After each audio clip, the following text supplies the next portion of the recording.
Mismong Malacanang ang nagsabi galing sa wiretapping ang mga impormasyong pinagbasehan ng narco-list ni Pangulong Duterte. Sa ilalim ng batas, bawal ang wiretapping kung walang pahintulot ng korte.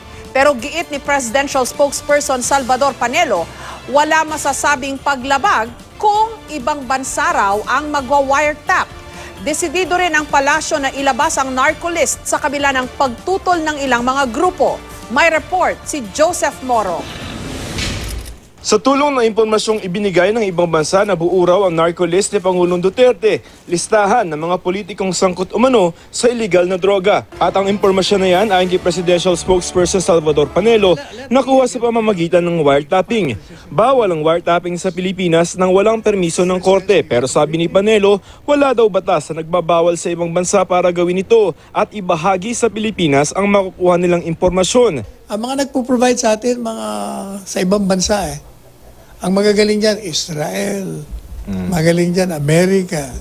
They're doing Russia, China. In other words, they provide us with information. Wala namang kasalanan ng gobyerno doon kasi binigyan ka ng impormasyon. If it pinpoints a criminal activity and on the basis of that, you surveil the person subject of such an information, hindi masama yun. Vina-validate pa ng Philippine Drug Enforcement Agency o PDEA ang naturang listahan. Sabi ni PDEA Director General Aaron Aquino, 82 na mga politiko ang nasa narco list. 64 dyan, re-electionist at tumatakbo ulit ngayong eleksyon. Pero desidido ang Malacanang na isa publiko na ang narco list sa susunod na linggo. Sabi ni Panelo, ito raw ang napag-usapan nila ni na Pangulong Duterte at DILG Secretary Eduardo Año. Hindi raw pwedeng umangal ang mga mabubunyag at sabihing paglabag ito sa presumption of innocence o karapatan na ipagpalagay na inosente ang isang tao hanggat hindi napapatunayang may sala sa korte. The constitutional presumption of innocence, to my mind and to the President's mind,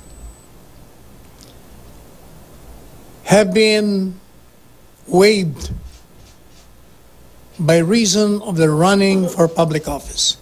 Because when you run for public office, everything is a fair game. Kasabay ng pagsasapubliko ng narco-list ang pagsasampa daw ng administrative case ng DILG. Sabi ni Presidential Spokesperson Salvador Panelo, oras na ilabas ang mga pangalan na nasa narco-list, may pruweba na sangkot sila sa kalakalan ng iligal na droga. Sabi naman ng grupong Center Law, may pwede pang gawin ng mga kinakabahan na masama sila sa narco-list ng gobyerno.